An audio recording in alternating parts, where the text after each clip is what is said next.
Il y a des personnes qui rêvent trop, les autres rêvent moins. Oui, des personnes rêvent trop. La plupart qui rêvent trop, ils se lèvent, tac, quelle est la cause?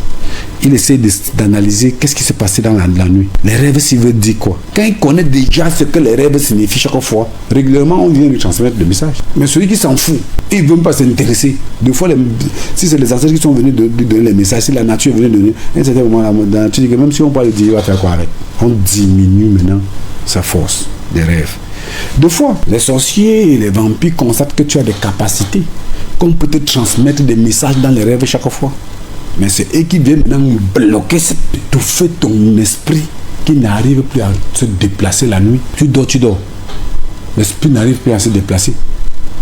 Immédiatement, il sait que c'était à te fragiliser. Ça diminue maintenant la fréquence de tes rêves. Voilà pourquoi je vous ai dit que tout le monde rêve. Donc finalement, si je comprends bien, Dr Dimi, rêver c'est comme avoir un don. Ou alors rêver à une haute fréquence, c'est plutôt bien pour un être humain, si je comprends bien. Oui, monsieur Moussima.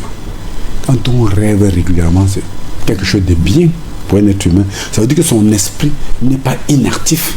Son esprit se déplace dans la nature régulièrement. Ça se déplace régulièrement. Voilà, c'est bon.